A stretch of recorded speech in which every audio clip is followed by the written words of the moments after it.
Hello, hello. Welcome to the Strategy of Finance podcast, where we celebrate the profession and the professionals in the world of finance. These unsung heroes mostly remain away from limelight, but contribute tremendously towards company building. We endeavor to unpack their journeys to understand what moves them, get inspired by their triumphs, learn from their experiences, and most of all, connect with them at a personal level. I'm your host, Rohit Agarwal, and besides this podcast, my full time duties include building Creo, the unified operating system for corporate spend. We are bringing together the whole journey of spend so you can buy, pay, and manage all your corporate spends from one single platform. Do check us out at www.krayo.io. Without further ado, let's tune in to learn, grow, and inspire.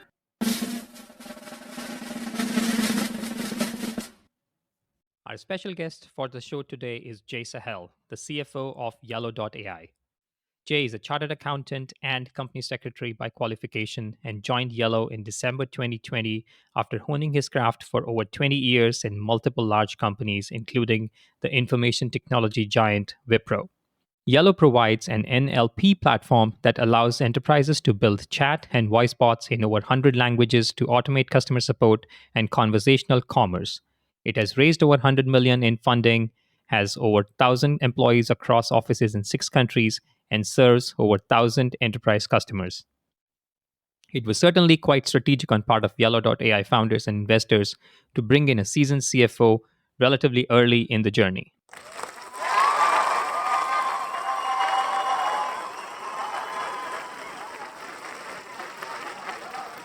Hi, Jay. Welcome to the show. Thanks for making the time and glad Hi, to Rohit. have you Thank here. you. Honored to be here talking to you on some interesting topics. Perfect. So let's dive in straight with a little bit of background on you. So tell me, how did you make your way into this amazing world of finance and became the CFO of Yellow.ai? Yeah, so interesting. Born and brought up in Calcutta, and when we were in 8 or 9 class, you have to select a topic, elective subject. It can be maths, it can be accounting, it can be bio, etc. and all. And for some reason I selected accounting to be additional subject, and there it started the interest in accounting and numbers. Although I was really good at maths, I used to get many times 100 and like no great and all. So there was always a back of mind interest to pursue science and no engineering, etc. and all. So it was both going along. This additional subject added to some interest in accounts and balance sheet and debit credit and all. It was not so bad. And when we moved to say PU pre-university and all, a lot of my schoolmates, etc., they were like, talking about doing an MBA, CA, and all. So I just went along actually naturally. The fact that I was doing, I had an exposure to accounting in class earlier, and then now I think a lot of my friends were doing, etc., and also. And I was not bad at accounting numbers and all that. So I think I would say that there was a attachment to numbers right from day one, and then no, it led to me getting into the world of finance and no crunching numbers and no helping companies like no in whatever way they can. Very cool, very cool. So early years growing up all in Yes. Calcutta in West Bengal. And then I think after CA, then you moved Yes, I to finished Bangalore. my CA from Calcutta, and then moved to actually Hyderabad for a couple of years. Was working in Satyam Computers, and then from there on moved to Jamshedpur. Very interesting. Working in Tata Steel for 2.5 years, and since then I'm in Bangalore. I think from late 2004, based in Bangalore. Very cool. So Satyam again, I think interesting name that different people remember for different reasons. Maybe touch upon as your first job.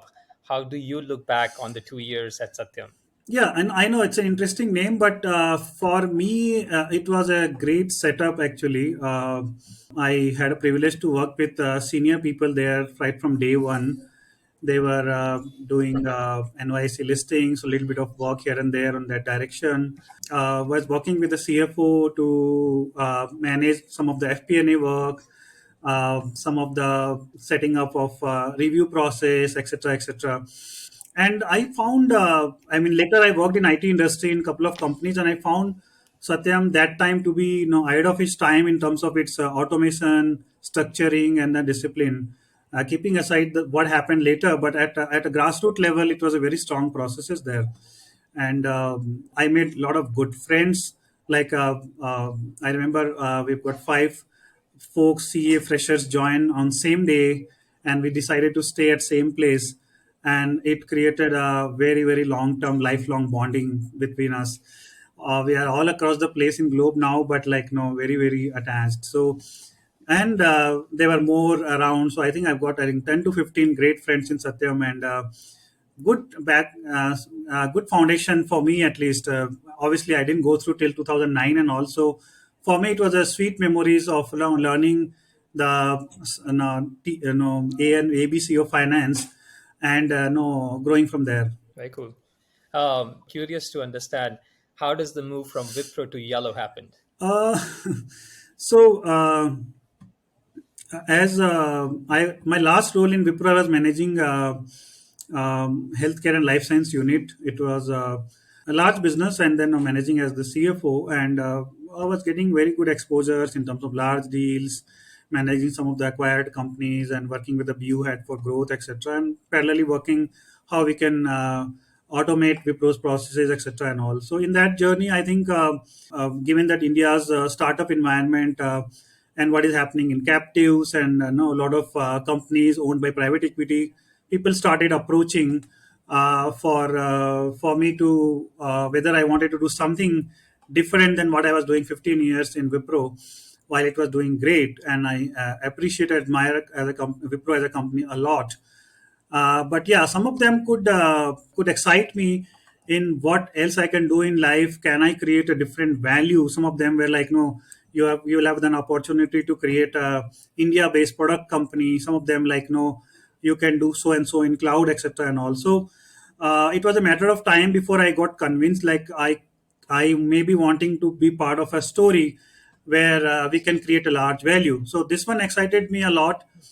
There were a lot of IT services companies based in India, Wipro, Infosys, TCS, etc. Cognizant is a large base here, etc.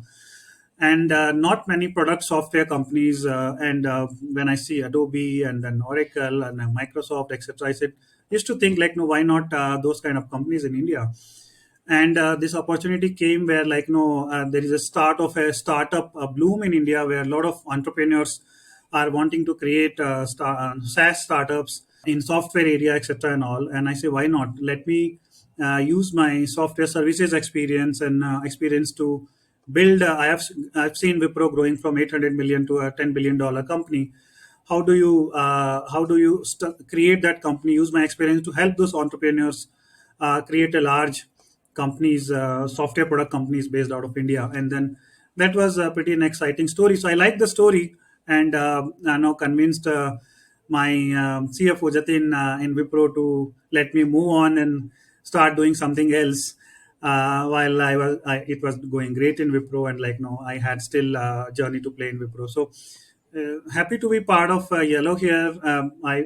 We are working very hard to create a product software company. Conversational AI is a very hot area, and then no, all enterprises are trying to automate their processes to bring in more productivity and give better user experience, customer experience, and all. And this company can do a great in that direction. So I like the story, and then decided to make a move. Awesome, awesome, pretty good. I guess for the benefit of our listeners, maybe if you could introduce Yellow in a 30 seconds, I think that would be great. Yeah, so Yellow.ai, earlier it was called Yellow Messenger. It's a B2B SaaS startup in a conversational AI area.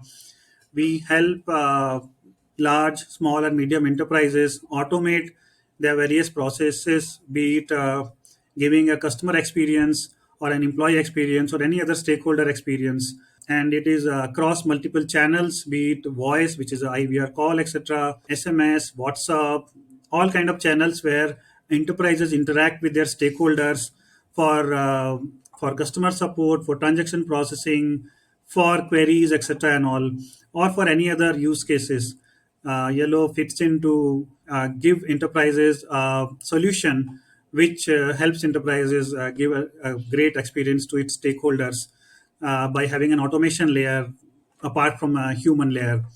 And it's a global company. We've got customers in 25 plus countries, employees in 15 plus countries, and are growing very fast. Very cool. Awesome.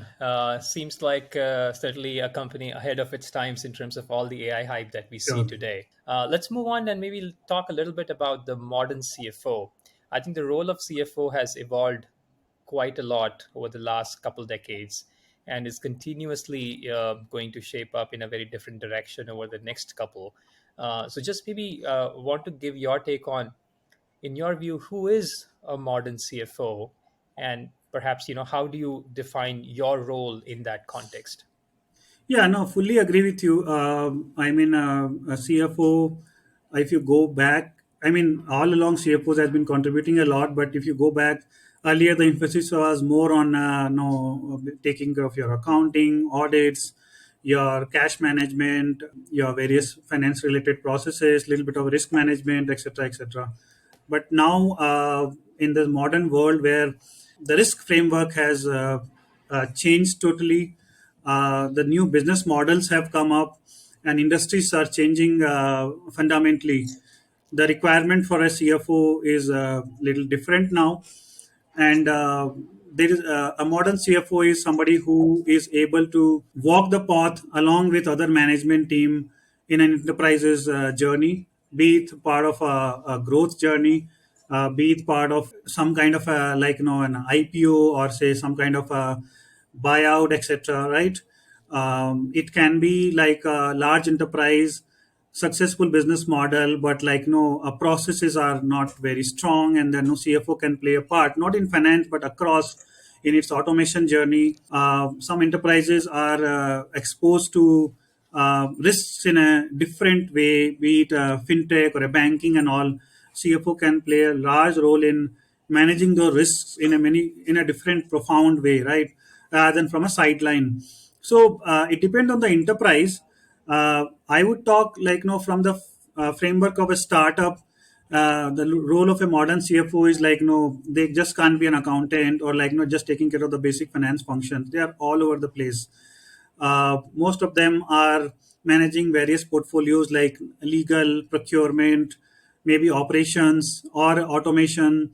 Somewhere CIUs are reporting to them. So it's a mix of different kind of work they are able to do. So a lot of founders are based in US, Europe, etc., to leverage the market presence there, and the CFOs are able to fit into their shoes in the home market, like if they're based in India and all, where the large headcount presence is there, to fill the gap of a leadership presence not being physically there, to take all day-to-day decisions, or at least help take all day-to-day decisions, and even support CHRO to manage all the policies, etc. So it's like really, really different play, at least in the startup market. And obviously in large enterprises also, CFOs are playing a totally different role, certainly much closer to CEOs in driving the businesses, much closer to the business while managing the risk, etc. You have seen recently what is happening with Silicon Valley and all that events, and it was very profound way it is coming out, that how you manage risk in terms of like here the risk came from where the money was invested, and whether there was a play of a CFO having a 10-year view of how the interest rate market can be, and accordingly de-risk their balance sheet. So huge play for a modern CFO. Very interesting. Maybe can you contrast a little bit, given your experience in large enterprises as well as sort of startups, how the role may differ between the large enterprises as versus a startup? So a big difference is in a large enterprises and in a startup as compared to large enterprise, the decision is very closer to you, right? In large enterprise, there is a framework, there is a structure, there is a chain of command, etc., and all that, right? So you will be able to influence decision in a way. In certain areas you are an observer, maybe you can give your guidance, but in a smaller enterprise, it's a small core team where you've got your founders who might be CEO, CTO, CPO, etc., You've got you as a CFO managing certain functions. You've got CHRO, maybe CRO for sales, and no certain other functions, chief of strategy, etc. So those 4 5 people are taking everyday decisions on how do you continue to grow the enterprise, how to continue to bring in efficiencies, improve cash flows and margins, etc. So ability to make a difference is very high and very near to you as compared to a large enterprise where there is a lag between what you do and what you see as a result. While some of the large enterprises are very agile, but Sure. still it takes time for you to make a difference. In a medium term, yes, but here if you are growing with like no, I have a large experience in the IT services industry. Mostly they grow, a good company growing at around 20 between 20 25%, but I've seen growth anywhere between 5 to 15%, etc. Whereas startups are growing like no 100, 200, 300%.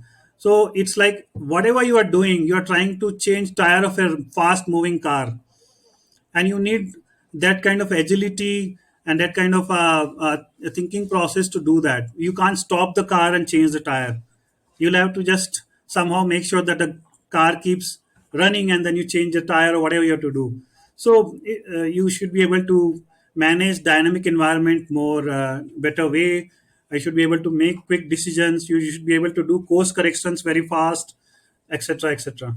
Interesting. How do you see this role evolving further into the next sort of 10 to 15 years? Do you see the current trend kind of that you talked about? It kind of that's where the CFO role is going to stay over the next decade or so, or you think that it's in a certain direction where it's going to evolve even further?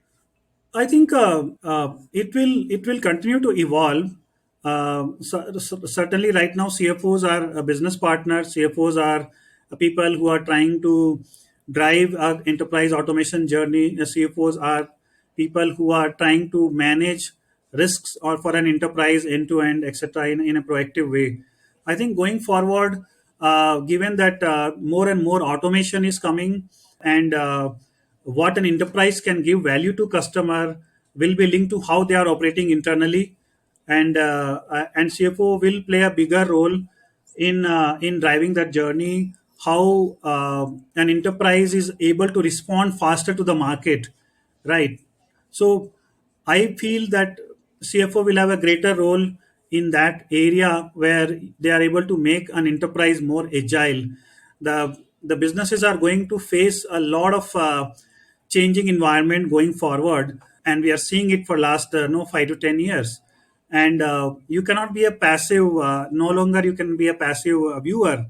That is gone. But here they will have to play a more and more active role in business, is what I would say. Earlier they were passive.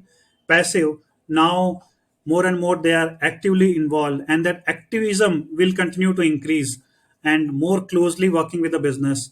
So their involvement will increase. I don't know whether the nature of work will change, but how much they are involved in business, how much they are involved in custom facing environment, etc., that will continue to evolve and will play a bigger role. Obviously there is a industry nuances. What a CFO can do for an insurance company, for a bank, for a tech startup, for a large services industry, it's a different games they play. But yeah, fundamentally they will be an important stakeholder. Awesome. Makes a ton of sense. At least, as we think about it, Moniker CFO will, I think, continue to evolve into more like a chief future officer, looking more ahead of the time and being more active, as you said. So makes a ton of sense.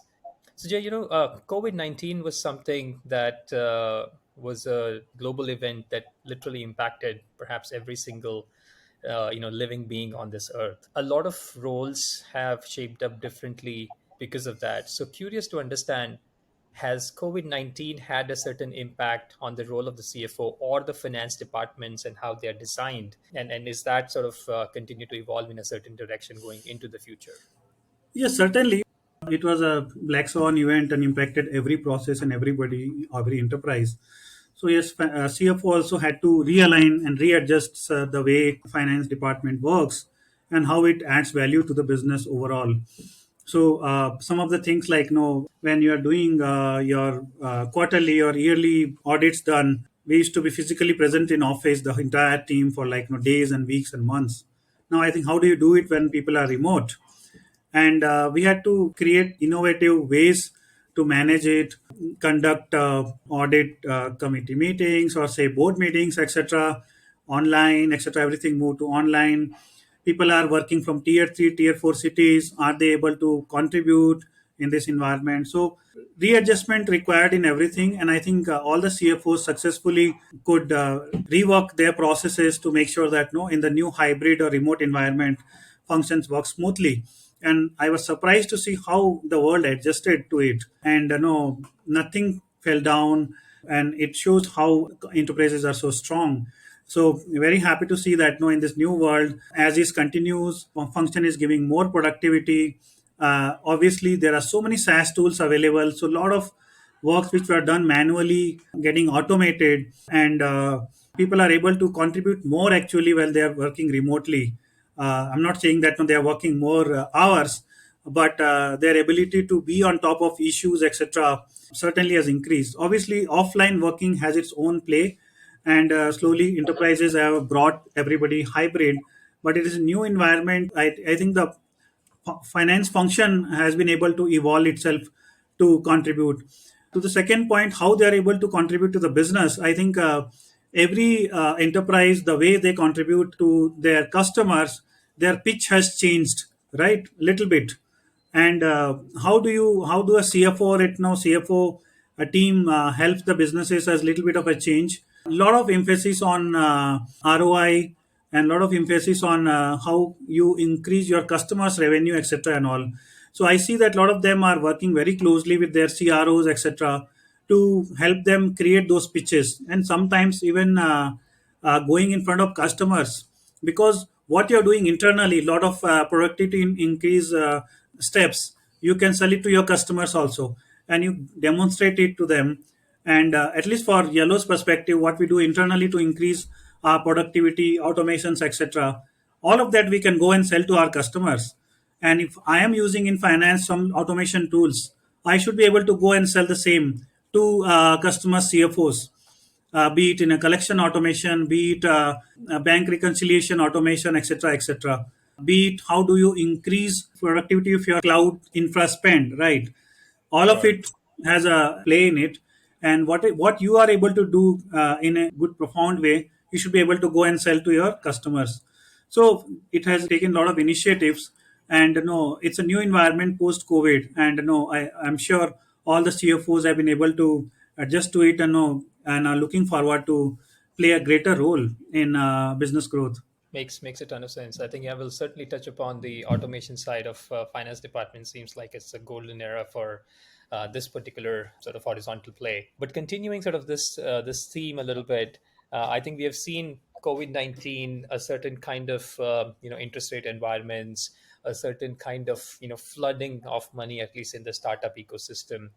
And then what has happened recently over the last 12 months, it's seen a complete reversal of that. Interest rates have been rising, inflation have been increasing quite a lot, and thereby also the funding has sort of dried up. And it seems like VCs have been quite selective in terms of putting money into specific companies. I'm sure you have seen sort of your fair share of challenges in terms of going through cash conservation and making sure you have enough of a runway to continue to keep up the growth or high growth that Yellow has experienced. So maybe can you talk a little bit about your personal experiences around this funding winter, and how you guys have managed your cash in these times?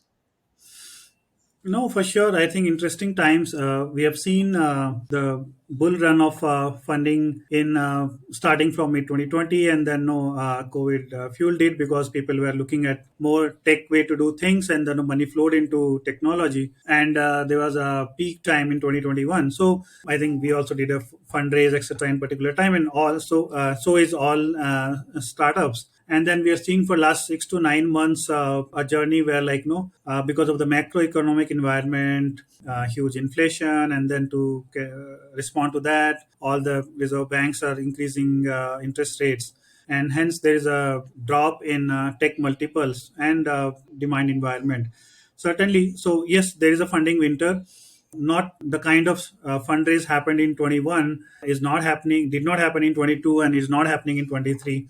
So there's some time before, like, no, things settle down and it comes back. It has impacted all startups. One good thing is, like, everybody did a good rounds of funding in 21, so they had Hmm. some runway. It depends on what kind of a stage company is in terms of their growth journey and what kind of a bond they have. So we also had to evaluate our standing, and we did that. And two ways we are trying to react to it. One is, how do we treat this as an opportunity, right? So we are an automation company. We are trying to help our enterprise customers improve their automation journeys. How do they? What kind of a customer experience they give? What kind of productivity improvement experiences they give to their customers? And we play a role where we can try to increase our customers' revenues, right? So we are trying to pitch our service offerings in a way that, no, we can help our bank and insurance and e-commerce companies increase their revenue. How do you, if they are pitching to customers, if there is a campaign happening, how do you increase the efficiency of that campaign so that you are getting more sale? And that is one way to do it. Second way is, in certain ways we try to reduce the cost of our enterprise customers, maybe by reducing the number of calls going to call center agent.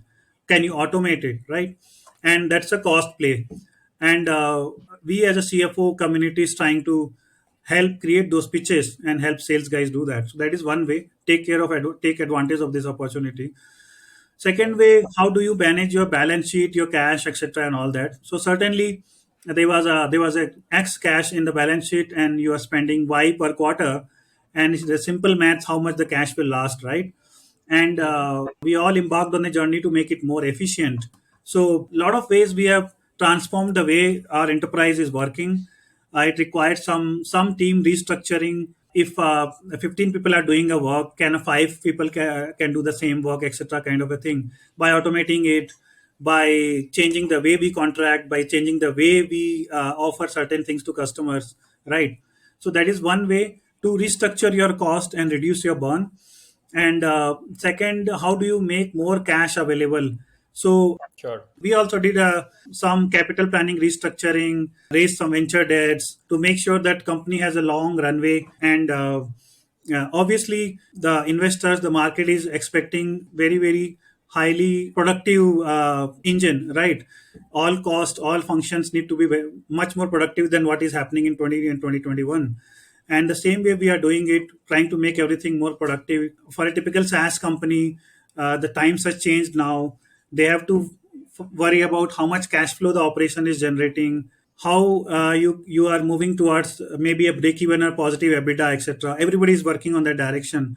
And similar way, we have created certain actions to make sure that, no, we also move in that journey. So certainly, yes, a, you are trying to change your pitch to be more productive and take advantage of it. Second, you increase your runway by reducing your burn, reducing your cash, increasing your cash flow. And C, make more capital available to the business for growth by, like, no, more efficient capital planning, more efficient cash flow management, etc., etc. So yeah, interesting times. And I would say we have been able to take a lot of positive actions in that direction and feel very confident that Yellow and across the industry, all the startups will be able to come out very strongly from this phase. Makes a ton of sense. It seems like it's flight back to fundamentals in some ways. Yes. So I'm curious to understand, as you thought about restructuring of teams, as you thought about maybe changing few processes.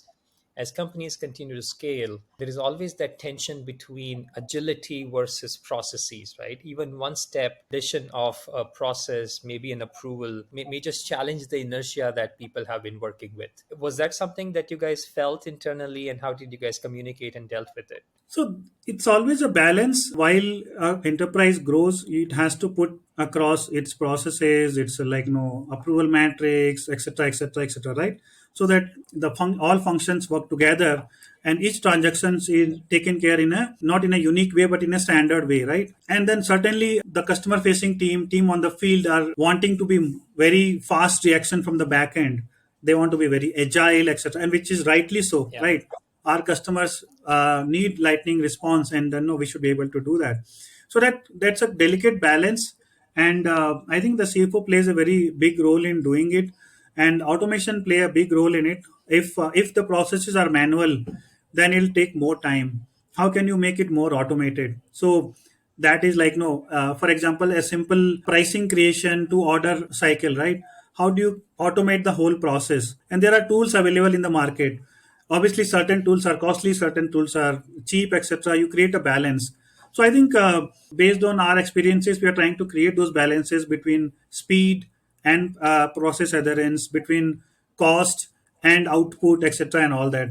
And no, we do it on daily basis and take those decisions. But the focus is always how do you help companies growth. I think that's the most profound Sure. areas where which we keep in mind while doing anything, by taking any decision, that how do you improve companies growth. Certainly the second most important factor now is you have to do it in a most cash efficient way, and in a way where you improve companies margins, be it a gross margin, EBITDA, free cash flow, etc., and all that. And a finance play a big role in it, in terms of like, keeping the whole chain together, making data available at right time so that decisions can be taken in a profound way, and making sure that every transaction is done in an efficient way. Makes sense. You spoke a minute back about kind of how CFOs are now helping CROs, or sales teams in terms of aiding in their pitches on productivity, or what value or ROI can the customers generate with your products. Is it safe to assume that sort of sales team is your favorite team to work with, or is it someone else? As an example, for me, as much as I work with sales and marketing, I had a lot of fun working with my CHRO. So just curious to know for you, what is the favorite department that you really like working with at Yellow? So I will not respond specifically for Yellow. I would like, no, going back to my Sure. 21-year experience about working across 4 or 5 organizations, and yes, I would say that CHRO has been always has been a great partner, and along with that, the business unit head or the CEO, etc. I think at least I would say 7 8 roles which I have done. I'm not just keeping aside the initial few roles where I played a Hmm. part either as a division CFO or a company CFO. I think most closely I've worked with CEO, CHRO. Then comes certainly there's always a hot and cold relationship between CFO and CRO, in terms of whether you should go with certain discount or not, whether a large deal Yeah. can be picked up at a lower margin, or can we lower our bar for certain compliances in terms of etc. Sure. So it's a interesting relationship. I always enjoyed working with them, and no, always try to. I'm a more a business oriented guy, so always thinking in innovative ways to make sure that we don't lose any particular deal or any business opportunity, or an opportunity to improve in a geo, etc., and all that. So I like to work with sales a lot, but yeah, in terms of partnerships, always enjoyed working with CEOs, CHROs. Now in a startup world, you've got CTO, CPO, etc., which, like, no, you are not closely working in a large enterprise, at least in my roles. But now Yeah. all the CXO team actually, even marketing also, there's a huge in my currently Yellow role, working with the CMO, CTO, CPO, who are the founders. CEO is the founder, CHRO. It's a very close knit team, and no, we support each other, and every decision is being taken together. We try to not delay any decision. It's very quick. So it's a great working here actually, and enjoying this stint working in a startup, working with this kind of no teams. I think, yeah, you touched upon a very great point. The CEO CFO relationship is perhaps the most interesting or most sort of core relationship in any company. Curious to know, do you do anything specific to strengthen that relationship on an ongoing basis? It's kind of every relationship needs some fueling on a regular basis. So just curious if you have certain tips on that front. Not any specific this thing, but I try to keep challenging now certain outputs, and I keep getting this feedback even in my earlier roles also, that no, Jay is an interesting CFO, and then no, he keeps us honest. This is a comment, not honest in terms of dishonesty and all that. Honest means honest towards numbers. I don't mince Yeah, any word or hide any no any bad metrics. And before highlighting any good part, I tend to first highlight where things are wrong, where we need to improve, etc. So sometimes some part of the team may see this as a negative way of working, but I keep this feedback a lot that no, you keep us honest towards numbers. So my endeavor always have been that no, you are reporting data in such a way that no, you are always highlighting risk ahead in advance, you are always highlighting weaknesses in wherever there is a weakness in business in terms of numbers, you highlight it at right time so that actions can be taken at right time. And I believe that's a very key role a CFO plays by keeping business honest to numbers, honest to the state of where the business is, and if there are any risks which business is facing, highlighted at right time. So I try to do that, and I think that works well always, because there are always typically other functions they would, I'm not saying as a it's happening everywhere, but sometimes people would want to highlight achievements and little bit not more talk about certain things which are an issues, right? And a sure. CFO plays a role in highlighting issues which needs to be taken care of, doing more dirty work than any other CXO in terms of always obviously working with the head of HR and making Right. sure that the house is clean and no business can just focus on business growth, while you make sure that like no the back end is strong, be it your balance sheet strength, be it your processes, be it your compliances, risk management, automation, very important, all of these things. Makes sense. I think talking about risk management, what has happened over the last 10 odd days, at Silicon Valley Bank has really, I'm sure, made every CFO rethink about their cash management, about their cash investment strategies, and so on. Curious to know, did you have any exposure to SVB, and how did you, if you did, how did you manage that over the last 10 days? I'm sure it has been some sleepless nights for you as well as trying to navigate that part. We did not have exposure to Silicon Valley Bank, but we were aware that it is not about just one bank. If there is a run on one regional bank, there can be a run on other regional bank also. So we did have an Sure. exposure of other. First of all, we had already diversified our portfolio. We had a relationship with a large bank and a regional bank, thankfully so. But we still had funds with a regional bank, and then no, we reached out to them and spoke to them, and then we got a very good response. So, and we are able to diversify our cash management and spread it across, and also move certain funds to more secure government securities, etc. and all. But yes, time has changed. Certainly, you cannot keep all your eggs in one basket. That strategy you'll have to work on. You'll have to spread your cash management policy so that your risks are spread and you are not exposed to Sure. failure of one bank or a certain kind of banks. That is one. Second is in terms of equity and debt, that balance what you need to create. You have to make sure that even if you're an exposure for debt from one bank, there's time to rethink, I think, because the kind of fundamental changes happening in the banking industry, you cannot be a passive observer, and you have to play an active role. So I think we are recently reached out to our board. We had changed our cash management policy. We already had diversified relationship with banks, and we would make sure that the risk is spread, and we are able to make cash available to business whenever they need, and we'll have to run the operations accordingly. So yeah, it's a different environment now, and we were not negatively impacted, but we are conscious about it and make sure that in case any new event happen in future, we are ready for that. Awesome. That's great. It seems like, it's no joke that the role of CFO is quite demanding and perhaps quite draining on a day-to-day basis as well. I always, thought of it as a clockwork. You start of the month, you do something, middle of the month, you do something, end of the month, you do something. And those are the things that you have to do no matter what, right? So just curious, what motivates you to continue going? I think two things. One is now that I'm talking about startup world. As I started with, I have came in a mission to create something new, to create a enterprise SaaS India-based product company which is global, which grows to a scale which is material, right? So the journey towards that particular goal to create a large value towards that direction. It motivates me a lot. Every step which we are taking, every customer we are winning, every customer appreciation we get, right? It's a new thing because you have Sure. created this company is a category creator, right? Not many large companies are there. And Yeah. so one is you are moving towards your goal of creating that value keeps me motivated. That is one.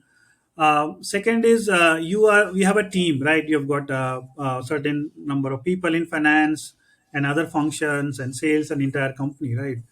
And everybody is highly motivated to work towards that goal. So engaging them, making everybody a success is also a great sense of achievement. So I really feel great by getting into now that it's an hybrid work environment. Either I'm in a meeting or in a Zoom call to have a discussion on certain issues, and we all arrive at a conclusion. You find a solution, and then you go and implement it, and do it on daily basis.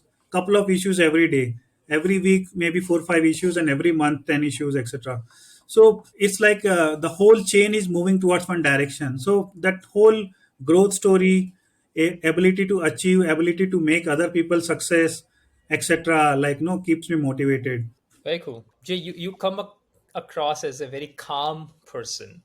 I'm sure, over the long tenure, there has been multiple situations like, shit hit the fan kind of situations.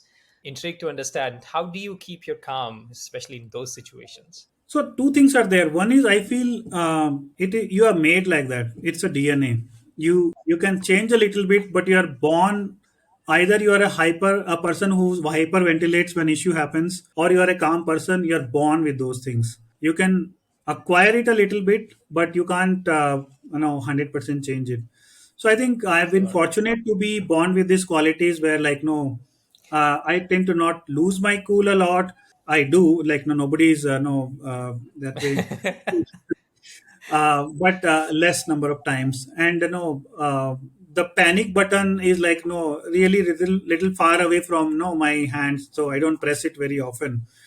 So one is that you are made like that, and second is Mhm. based on my experience in the industry, like a long term working in a company called Wipro for 15 years. We have seen that if you are working in right direction, things move positively. We have seen so many crises. We saw 2000. I mean, we saw 2008. We have seen, and who would have thought that COVID will come and go, and world will change the way they work, but we all have figured it out, right? So the kind of sense of being working in right direction will lead you to success is there in my mind. And whenever any crisis happens, even in last week itself, when although we didn't have an exposure to Silicon Valley Bank, but calls came, then no other banks will fall, what do we do, etc., and all that. So like no, you set up calls with the bank internally, give send reassurance messages to the stakeholders, etc., and all. If you're doing one step at a time in a right direction, I think it works out. So obviously sometimes you have to push the panic button, Mhm. and I do whenever there is a need. But yeah, I mean, try to manage it in a way where like no, it's not bad. Interesting. Very cool. So, Jay, we have talked about the impact of technology automation in finance departments, and it seems like it's an intriguing time in terms of how many newer companies are coming in and trying to enhance the processes, bring in more productivity, efficiency, and so on. Curious to know, sort of from your perspective, if you have already embarked on that journey of financial automation, as you have mentioned, post COVID. I know anything specific that you have done over the past couple of years, and anything that you intend to do over the next couple of years in terms of really shaping up the tech stack for finance departments. Yeah, no, for sure. Even not even in finance, like no, since I've joined, we have been working to automate the entire order to cash, procure to pay, hire to retire, record to report journeys. Implemented many tools. Right now, we are in the process of moving ERP. Like no, QuickBook is moving out of India, so we are moving from QuickBook to Oracle NetSuite. We some of them we fail also. Like no, we were trying to implement a billing tool last year, didn't work out. We Hmm. scrapped it after going through that it's not going to work, and we moved to a different billing tool, and we are in the middle of implementation so that we can automate our billing and billing related no, reporting environment. So it's a very important journey, and no, I would suggest that all CFOs, etc., at least in startups, you'll have to drive it very strongly. It should be part of your KRA, etc., and all that, because once you are able to automate the entire processes, etc., you have become more agile, as we spoke earlier in the question. Responses are faster, and you are able to provide data in a way where it is timely and it is useful to the management for a quick decision and correct decision making, right? So for example, if for a SaaS company, there are so many metrics we follow at company level, geo level, customer level, and unit level, right? Be it like no CRR, ARR growth, no net retention Hmm. ratio, and gross margin, and no payback, etc., and all that, right? Are you able to provide those matrices at a base unit level and at earliest time possible, so that you are able to drive efficiency and focus, right? And it applies to any industry. Like when I was in IT services industry earlier, are you able to provide profitability metrics, or like no are you on a project basis, maybe like no second or third day after the month closure, are you able to do that? That will make a big difference. If you are doing it, let's say 1 month later or 2 months later, it doesn't help, because it becomes like no past data. So are you able to Sure. provide real time data? You are able to provide more analytics in a timely way, is very, very critical. And I want to believe that CFO should be working towards bringing most of the data online. When I mean online, yes, typically online in terms of having a dashboard, online in terms of timing, where like no, there's not a much lag between an event happened and when it is reported. So can you close your books and MIS as fast as possible, maybe first day after the month is over or quarter is over? Obviously enterprises are not there, all the enterprises in journey, but you have to walk that path of bringing that in. And we are driving towards making sure that we are able to do, even although we are a private company, can we are we able to close our books on the first or second of the day of the after the month is over or quarter is over, and are able to provide all relevant data to management for the decision making. So yes, we are walking on that path. We have done a lot, but yeah, a lot needs to be done, and the entire team is very focused towards no moving on that journey. Jay, this is an intriguing conversation. I think we can continue to talk about these things for the next 10 hours. But due to the time constraints, we have to now move to a lightning round. It should be fun. So I'm going to ask you simple questions, and basically, I need immediate responses from you. Are you all set? Yes. All right. So let's start with something simpler. Sweet or savory? Sweet. Books or podcasts? Books. Thinker or doer? Doer. Movies or web series? Web series. LinkedIn or Twitter? LinkedIn. Scotch or whiskey? Scotch. Money or happiness? Certainly happiness. Introvert or extrovert? Introvert. If it has to define myself. Yeah. All right. Mountains or beaches? Beaches. Growth or profitability? That's an interesting question. I would say both, both with profitability. Diplomatic answer. I guess I'm gonna get that. I guess every single time now. Cricket or soccer? I used to love cricket earlier, but now I'm a soccer man. All right. What is your one hidden talent? I can run. I mean, I can run a marathon. I know it. I just have to You just bring have that to do out. it. Very cool. Ideal place to retire. I guess on a beach. Number one thing on your bucket list right now. Yeah, I mean, taking my kids to all kind of places, be it mountains, Himalayas, and then no, like roam the world with them, with my family. Two boys are there; they are 8 and 12, and then no right time for them to explore world, etc. So I And I'm think sure supremely active as well, as boys have a lot of energy. take care of take part in adventure and all that. So we love to travel, and then no, would like just every month, if given an opportunity, to go somewhere other with them, with my wife, and like maybe sometime with friends and family. But yeah, explore the world. Very cool. Who is your role model, maybe personally or professionally? I think role model would not use the word, but I admire few people. Like no, I used to work in Hmm. Wipro, so I admire Ajim Premji a lot. The kind of value he has created and the kind of value created in terms of creating Wipro, but also in society, what he's trying to do. I think it is something which like no one in billion kind of a person. So like no, admire him a lot in that direction. Obviously, Very he's cool. driving a lot. Certainly. I guess last one on the lightning side. One thing that can make you 10 times more productive could be anything. If I'm able to discipline myself, like anybody, I also want to do 10 things, but I do only five. So if I'm able to do what I ask myself to do on a, like when I get up or when I start my week or a month. So I think more Hmm. discipline in mind will make me more productive. And it applies to anything like, no, things you don't want to eat, number of times you want to go for a gym or a run. I mean, and number of kind of time you want to spend with your family. I think everything can be optimized, and I think I would want a little bit of a more mental discipline from myself, and I think I'll be more productive. I have to listen to myself first. Makes a lot of sense. That I think you did pretty well, Jay, on the lighting side. Just a couple more questions to sort of wrap up our conversation here. Curious to understand where are you focusing your energies in this year, 2023? If there are sort of some top three priorities for Yellow at large or you as a CFO. Yeah, so the first is like no in response to this changing environment, we are trying to pivot the company into become a sought after partner in for conversational AI, for enterprise automation, etc., and all that, right? So would love to contribute a lot in that direction, working with the business team, and no, even I would expect my core finance team also to do that. How we can help the business do their job better, how we can help business to keep our customers happier and they give more business to us. So business growth, that is first.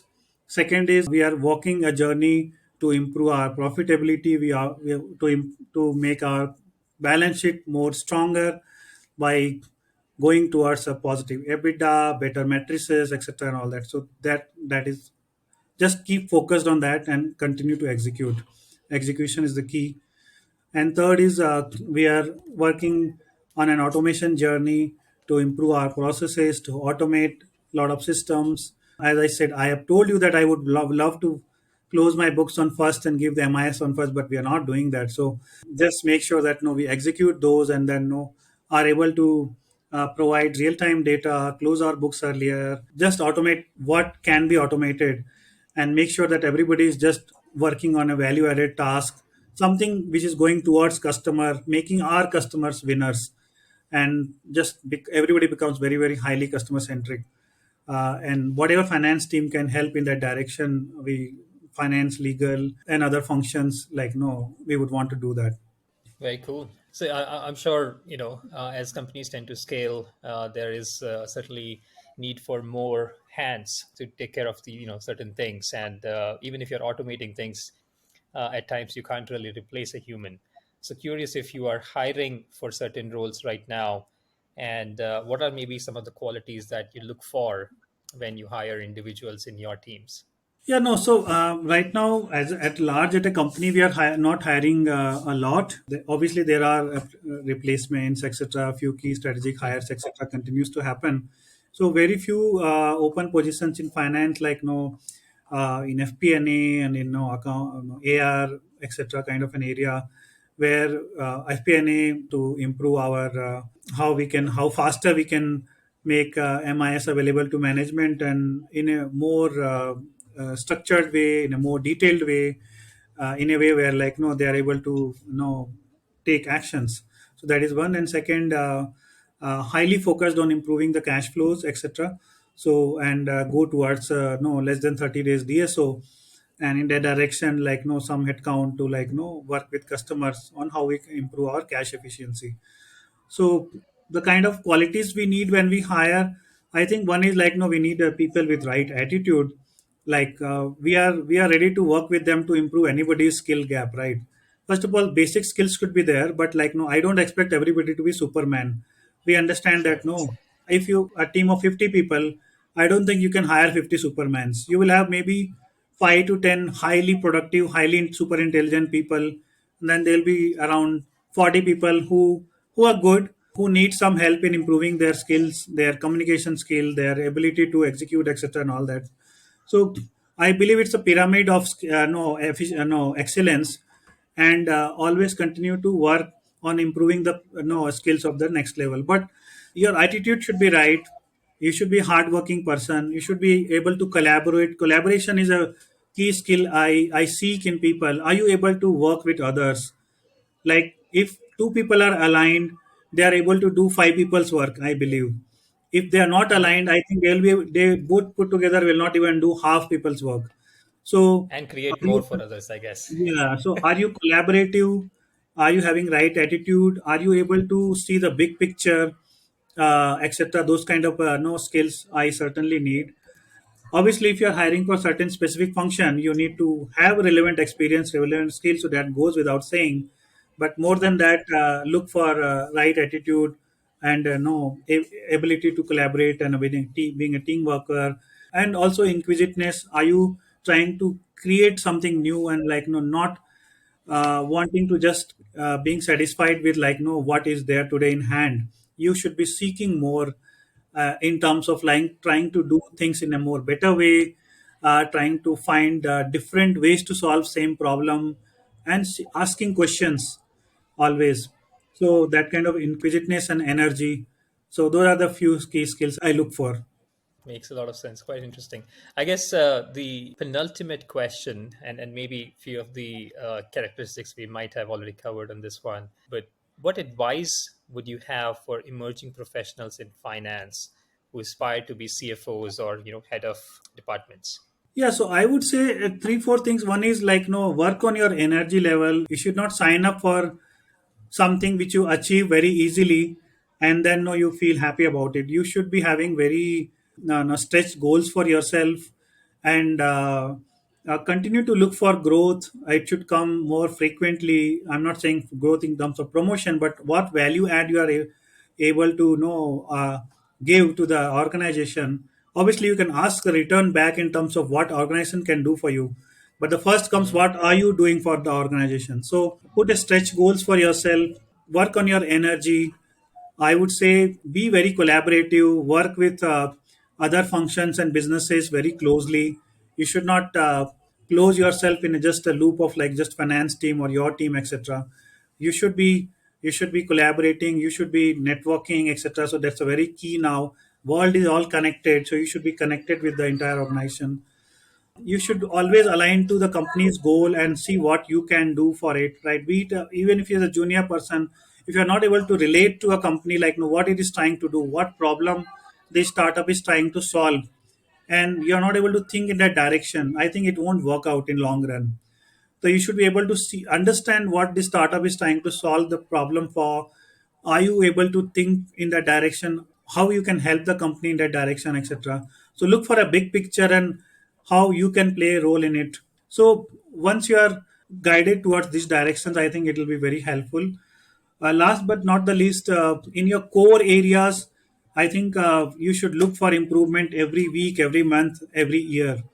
Like no what how if you did a certain task in a certain way 3 months back, should not be doing in same way. There has to be some improvement, some automation, some new way to doing it, etc., etc. So always continue to improve and go to the next step in terms of better output, better process, a better experience, etc., and all that.